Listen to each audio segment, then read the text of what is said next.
जय हिंद दोस्तों, मैं विनोद कुमार स्वागत करता हूं आप सभी का अपने YouTube channel talent scout online classes पर। चलिए शुरू करते हैं आज का वीडियो। अगर वीडियो अच्छा लगे तो प्लीज़ लाइक शेयर सब्सक्राइब जरूर करें।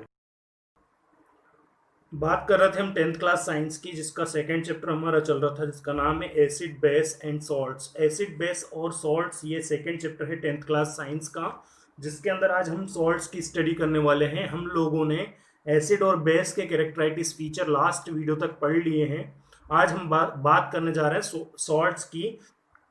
तो सबसे पहले collect the following sample of sodium sulphate, sodium potassium sulphate, sodium sulphate, calcium sulphate, magnesium sulphate, sodium chloride, sodium nitrate, copper sulphate and sodium carbonate. These are the some of the samples which is collected in the science lab. Okay, now write their chemical formula.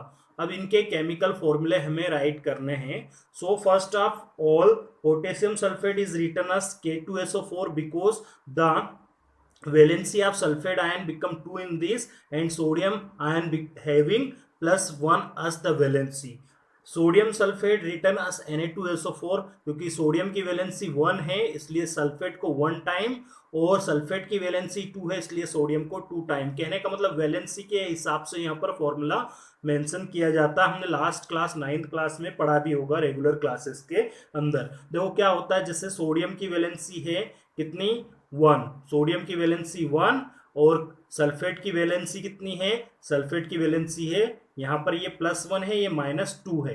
तो क्या होता है, valency का cross multiplication करते नहीं करते, इसलिए sodium को Na2 और सल्फेट को SO4, ये 4 तो इसके साथ है लेकिन वैलेंसी ये 4 1 जा 4, इस तरह से लिखते हैं। अगर मान लीजिए किसी की वैलेंसी 3 हो जाती है तो उसको 3 टाइम लिखा जाता। ये आपको क्लियर लास्ट क्लास में हो गया होगा। तो sodium potassium sulphate potassium ion और सल्फेट आयन से बना होता है, सोडियम सल्फेट सोडियम आयन और सल्फेट आयन से बना रहता है, कैल्शियम सल्फेट कैल्शियम आयन और सल्फेट आयन से बना होता है। इसके बाद मैग्नीशियम सल्फेट मैग्नीशियम आयन और सल्फेट आयन, सोडियम क्लोराइड में सोडियम और क्लोराइड आयन होते हैं। सोडियम नाइट्रेट में सोडियम की वैलेंसी 1 है तो नाइट्रेट को 1 टाइम, अब नाइट्रेट की वैलेंसी भी 1 है इसलिए सोडियम को 1 टाइम लिखा है। अब यहाँ पर देखिए क्या होता है कि कॉपर की वैलेंसी 2 है और सल्फेट की वैलेंसी भी 2 है, तो 2 1 जा 2, इसलिए CuSO4 ही लिखा गया है, क्योंकि दोनों की वैलेंसी कैंसिल हो जाएगी 1 1 टाइम, है ना। सोडियम Na2SO3 इसलिए लिखा गया क्योंकि यहाँ पर जो कार्बोनेट आयन है इसकी वैलेंसी 2 है और सोडियम की वैलेंसी 1 है, इसलिए कार्बोनेट को 1 टाइम और सोडियम को 2 टाइम लिखा गया है। तो ये सारे क्या है, ये कुछ सॉल्ट्स है जो कि साइंस लेबोरेटरी में हमें कलेक्ट करना है।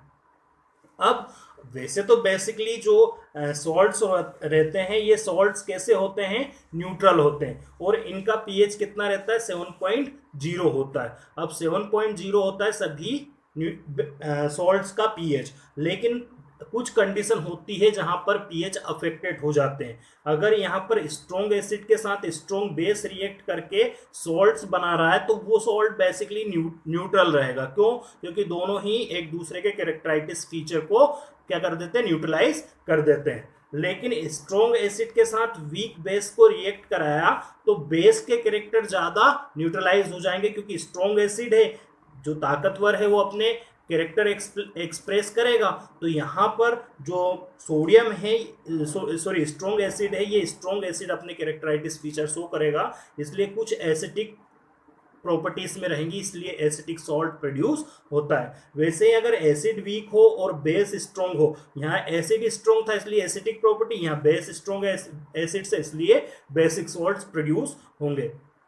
और आगे हम समझ सकते हैं, अगर वीक एसिड है और वीक ही बेस है तो दोनों एक दूसरे के कैरेक्टर को न्यूट्रलाइज करके न्यूट्रल सॉल्ट्स बनाएंगे। इस चीज को समझने के लिए हम लिटमस टेस्ट भी कर सकते हैं, जो हम आगे देखेंगे। तो न्यूट्रल सॉल्ट्स कैसे रहते हैं, this neutral salts does not affect the colour of blue litmus as well as red litmus. अगर ऊपर पड़े हुए जितने भी सॉल्ट्स हैं उनको हम किससे लिटमस टेस्ट करेंगे, तो यहाँ पर 2 स्ट्रिप ली हमने, किसकी स्ट्रिप है ये है लिटमस पेपर स्ट्रिप। तो ये ब्लू लिटमस है और दूसरा ले लिया हमने रेड लिटमस, ये हो गया मान लीजिए रेड लिटमस। अब दोनों को अगर इन सॉल्यूशंस के अंदर डालते हैं या दोनों की ड्रॉप्स इस लिटमस पेपर के ऊपर डालते हैं तो ना तो ब्लू का कलर चेंज होगा ना ही रेड का कलर चेंज होगा। तो इस तरह से हम कह सकते हैं कि जो सॉल्ट्स होते हैं उनकी पीएच वैल्यू 7.0 होती है, और ये ना तो एसिटिक होते हैं ना ही बेसिक होते हैं। अब कुछ कंडीशन आ जाती है, अगर स्ट्रॉन्ग एसिड रहेगा तो प्रॉपर न्यूट्रलाइजेशन उसका नहीं होगा वीक बेस से, इस वजह से क्या होगा, यहाँ पर एसिटिक सॉल्ट्स प्रोड्यूस होंगे जो कि ब्लू लिटमस को रेड कर देंगे। आई होप इतना समझ में आ गया होगा। इतना समझ में आ गया हो तो हम आगे बढ़े। कॉमन सॉल्ट जो कि हम अपनी day to day life activity में as a food material, food ingredient में यूज करते हैं कॉमन सॉल्ट, जिसका फॉर्मूला है सोडियम क्लोराइड। ये जो सोडियम क्लोराइड है ये हाइड्रोक्लोरिक एसिड और सोडियम हाइड्रोक्साइड, ये हाइड्रोक्लोरिक एसिड हो गया एसिटिक और सोडियम हाइड्रोक्साइड हो गया बेस। अब acid react with the base to produce salt which is known as common salt used in our day to day activity as a food ingredient, जिसको हम food ingredient के रूप में अपने रोजाना की एक्टिविटी में यूज करते हैं। अब इसमें हाइड्रोक्लोरिक एसिड का फॉर्मूला क्या है, HCl, और सोडियम हाइड्रोक्साइड का NaOH। अब यहां पर क्या होता है, ये हाइड्रोजन आयन बनाएगा और ये हाइड्रोनियम आयन बनाएगा, ये क्लोराइड आयन बनाएगा और ये सोडियम आयन बनाएगा।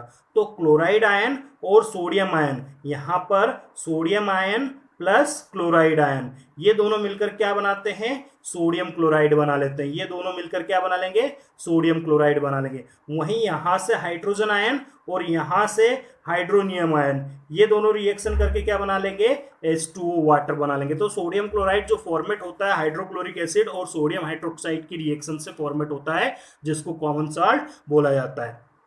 जो समुद्र होता है, सी वाटर होता है, सी वाटर के अंदर कई सारे सॉल्ट्स का मिक्सचर ये होता है, कई सारे सॉल्ट्स ये इसके अंदर होते हैं। अच्छा, ये सॉल्ट्स कहाँ से आते हैं, देखिए समझ लीजिए सॉल्ट्स कैसे बनते हैं।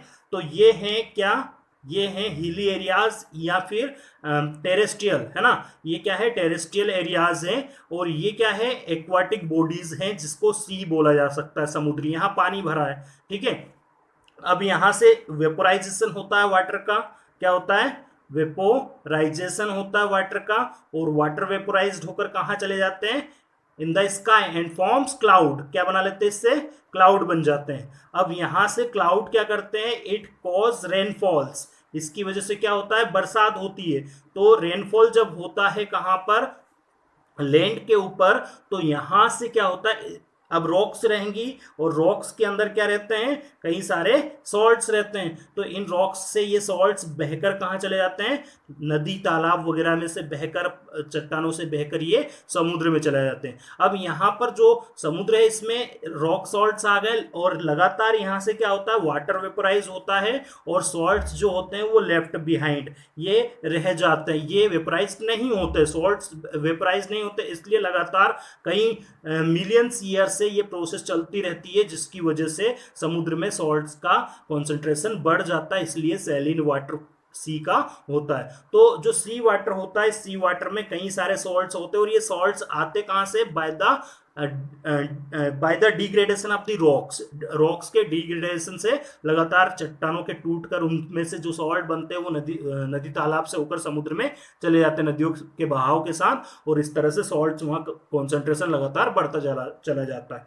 तो ये जो सी वाटर है इसके अंदर कई सारे सॉल्ट्स होते हैं which are deposit in the form of solid salts, ये सॉलिड सॉल्ट्स के रूप में डिपोजिट होते हैं when the seas are dry up, जब समुद्र सूखते हैं तो वहां पर ये डिपोजिट हो जाते हैं।